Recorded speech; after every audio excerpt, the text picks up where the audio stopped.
Kati bannange buli mulundi bwenjogeraganyako nammwe okwanyisiganya nammwe ebirowoozo mbeerayo ne gyentwalanga theme ennene naddala kati eno eri bavubuka abatandise okukola naddala mu kkubo ery'okwekulaakulanya investment. Bw'obanga otandise okukola ng'otandise okuyingiza ssente regardless emyaka wogiyingiriza oba 27 oba 35 gezaako nnyo okulaba ng'ofuba nnyo ssente we ziyingirira okugula ennyo ebintu assets. Ebintu asset esookerwako ennyo okusinga yeyettaka. Gula nnyo assets oziweze. Abantu abasinga bwagula ploti emu nga agenda nga agizimbamu ennyumba ez'abapangisi oba nga agizimbamu ennyumba ey'okusulamu mwana wattu ne mwewa satisfaction mangu. Nze mode yange gye nakozesa oba nze gye nsuubira kuba nze yankolera kwe kuba bw'otandika okukola ssente ne ziwera gula gula ploti 2, 3 oba 4 assets. Eriyo naddala bano abasomye bo balina liquid assets bagula shares mu MTN bagula shares mu DFCU bagula shares mu makampuni nazo assets but they are liquid assets. Kati abantu okusinga fe naddala abaddugavu tumanyi asset naddala wano mu Uganda nga ttaka. Ekiddako ekya asset real estate either ozimba amayumba oba ogula amayumba. Kyekintu abantu kye babadde bamanyiddemu nnyo. Ekyo kituufu kikutwaliramu obudde. Kola ebbanga. Naye nze amagezi gembawa nti gula assets oziweze. Probably nga tonnaba kuzidevelopinga nnyo. Gula ettaka togula naddala liri we baseera nnyo. Ogule ploti y'emu, ogule ploti ey'okubiri, ogule ploti ey'okusatu, either ziriraanaganye ne bwe ziba teziriraanaganye naye osooka oziweze nga ploti.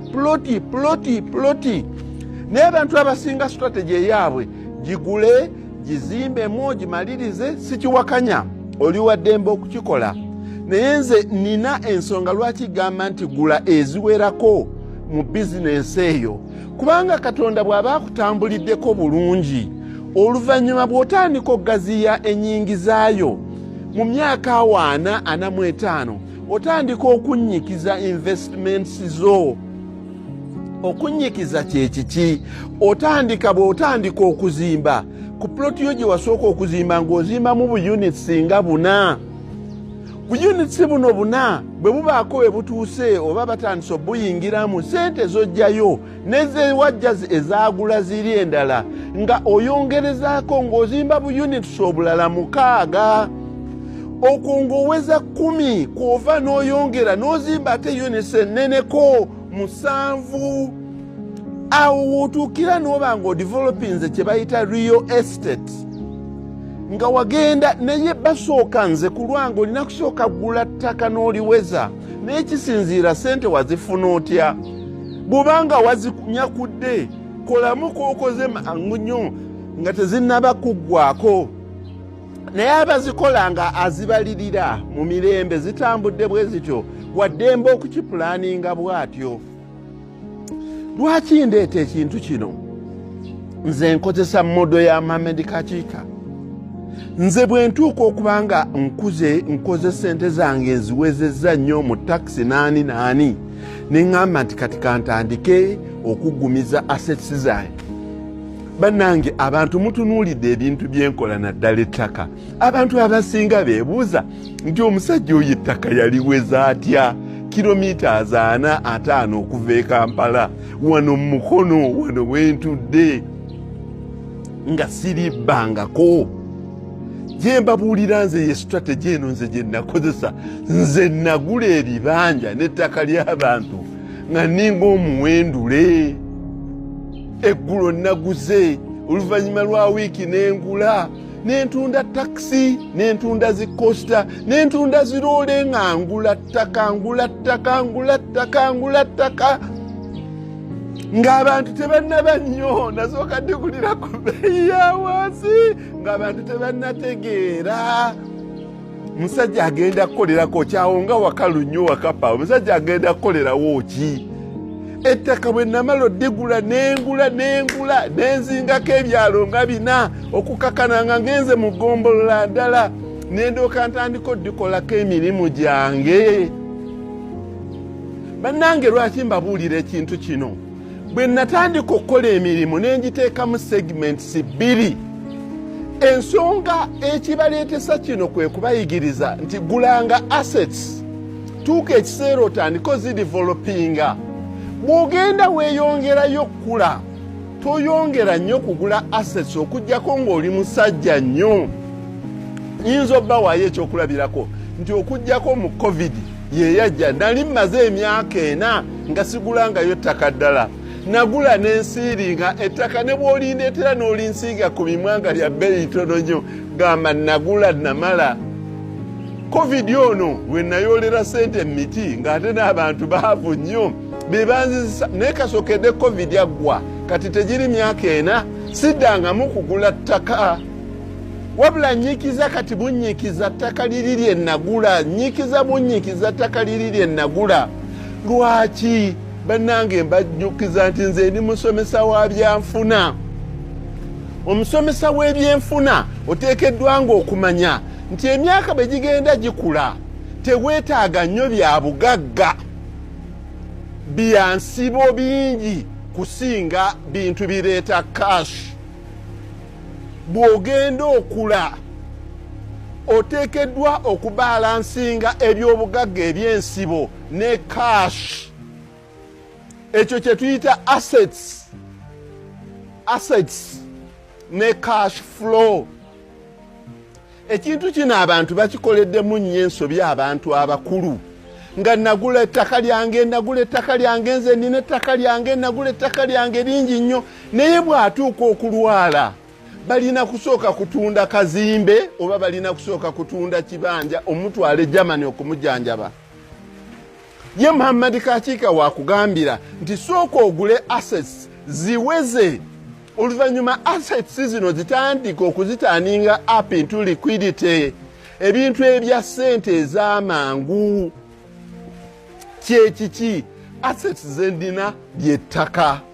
Nze siri wa mu real estate. Ettaka bwe mmala okuligula nendiweza nendooka ntandika obuditeekako ebintu ebya long term, obugagga obwensibo nga emiti, nga emmwanyi, obwo bugagga bwa nsibo. Bwe ntuuka nenzinyikiza ebintu ebyo emiti netandika okugamba nti omuti tegukununula nga bakusibye. Netandika okumanya emmwanyi tezaayo mwana ku ssomero nga tennakala. Kunze kati obugagga babukuuma batya? Beerayo n'ebintu ebya near cash. Bannange mbannyonnyodde nze siwakanya kulima mmwanyi, naye mbakakasa emmwanyi kyekintu ekiri wakati wa cash ne fixed asset, naddala ziri emmwanyi ezawangaalanga. Kwe kuyiga ente. Bannange mbakuutira naddala abavubuka abato mu kyonna abaasoma balina ebyabwe, bondi, treasury bills, naani bye bagula bye bakyusaamu. Ffe bakakiika bawolole, ffe tugule ente, tulunde mbuzi, nkoko, nte, naye nga tulina ne fixed assets, ebintu ebikulu ebikalu. I wish I was at liberty okuwa examples z'abantu naddala amakampuni ba individuals be batundidde ebibanja byabwe, be batundidde amataka gaabwe, be batwalidde ebintu byabwe, musolo kino kiri, olw'okubanga alina ebyobugagga ebyensibo nga bingi nnyo, biri 95%. naye ebintu ebireeta ensimbi biri 5%. mu Lungereza bakitukuutira olubeerera, never be majorly asset rich and cash poor.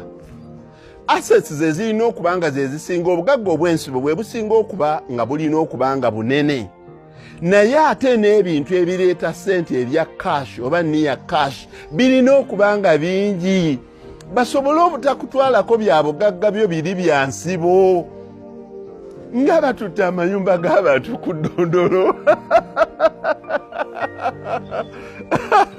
Sijja kwogera nnyo, naye nze ndabye omuntu ng'ennyumba ya miliyoni 8 naye nga bawannyondo ba kooti bagitwalidde ku 207. Nga ndabye abantu bangi nnyo be batwaliddeko ebintu byabwe, oba mmotoka ya miliyoni 4 naye nga bamubanja miliyoni 3. Miliyoni 3 nezimutwazisa, naye nga miliyoni 3 singa yalinayo enteeze yali badde agamba bugambi nti mukwate ruhogo ne mukwate n'ebihogo mukwate ne rweju mugende musasule. Naye emmwanyi ng'eri ku muti teganyisa Wannyondo okutwalira mmotoka yo, kubanga ani gw'onoobinyumiza okujjako ng'ogitundidde ku muti.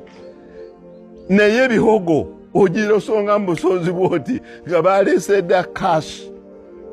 Bannange mubalansinge, mutegeere point eno gyengezaako bategeeza ey'okubalansinga eby'obugagga. Oli bwakumenyeranga nti gundi alina ennyumba egindi, alina ennyumba egindi, alina ennyumba egindi, alina ennyumba egindi, alina kalina egindi, alina kalina egindi, obuuzanga nti bizinensi z'endala kiki? Kubanga ennyumba teyeenunula. Ennyumba erina kununulwa bizinensi ndala evaamu ssente. Muhammad Kakika kyavudde abalaga nti beera ne lunda, beera n'ente oba mbuzi oba mbizi oba nkoko, beera nazo nga nnyingi zikununule, kubanga buli lw'osikattira ky'ekintu ky'osobola okutunda amangu.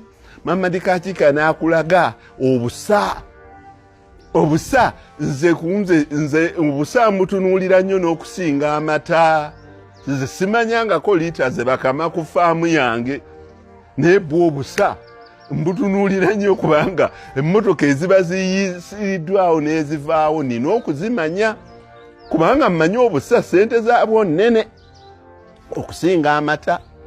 Nendoka ngenda ku bisagazi ebiriro n'ebisagazi ebikumemu silage, kintu kinene nnyo era kikulu nnyo gyendi.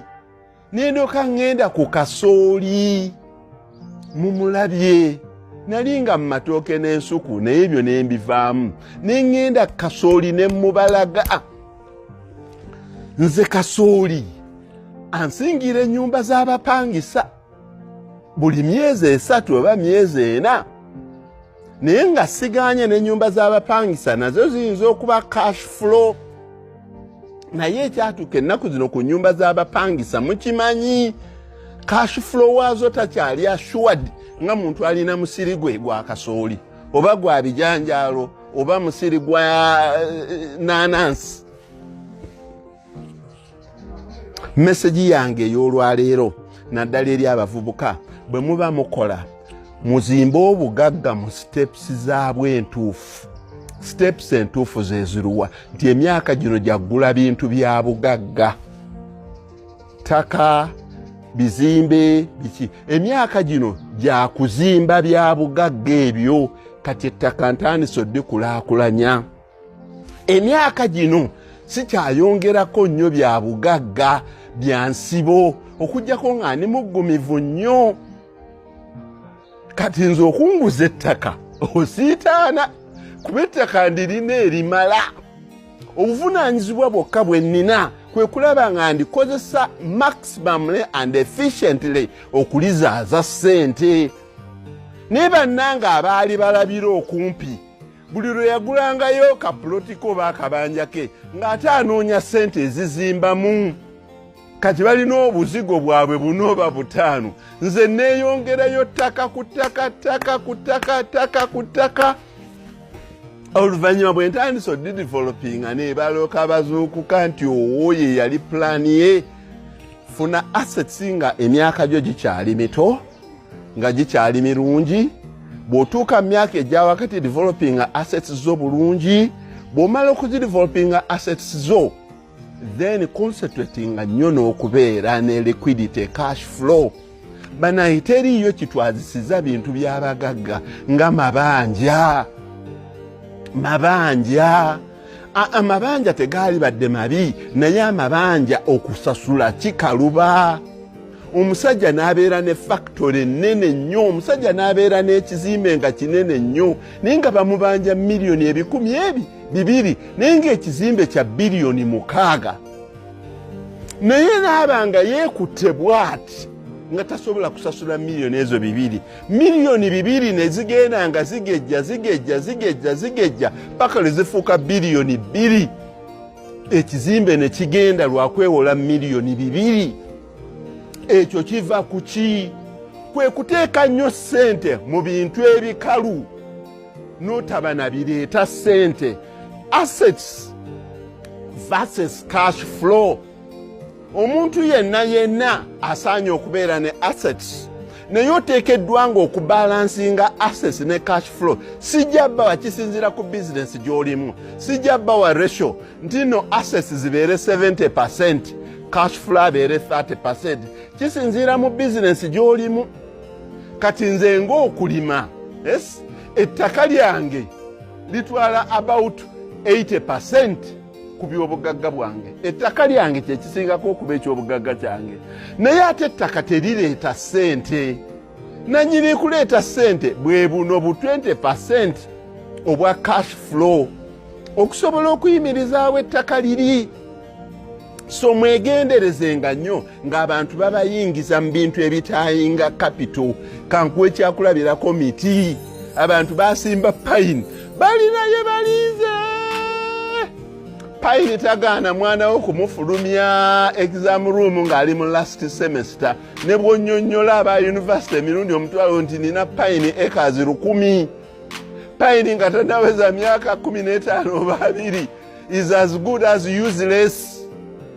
naye oli alina obukoko bwe etteeso oba oli alina obubuzi bwe aba asinga alina payini acres 1000 ng'omwana bamugoba school fees so tubalancing ennyo fixed assets ne liquid assets oba near liquid assets ekintu ekyo kye kisinza okusuula abantu nze naali badde nzimba ebiyumba ebyakabi dda buli kintu kyonna nga kyakabi naye obwongo bwange buŋŋamba tobeeranga nnyo na sanka capital faamu zirina tractor zirina combine harvester zirina ki naye basiiba babi auctioning enkya n'eggulo nga yabigula n'agula aguuma kino ekyuma akirina kiri ekyuma akirina naye ng'okuyingiza ssente kutono nze obusa busobola okunsasulira looni nze amata ngattirizaako bugattiriza okunsasulira abakozi bange so ekintu ekyo olwaleero kyenziza okubayigirizaako okubalansinga ratio eya cash flow yo versus fixed asset gy'okoma okukula osinga kwetaaga cash era kyemuva mulaba ng'abantu abakulu bangi nnyo batunda ebintu byabwe buli kazi bwakamugwira alina kutunda ttaka buli kazi bwakamugwira alina kutunda ttaka buli kazi tunenya baana bato naye abantu abakulu gabe basinze okutunda amataka kyekyo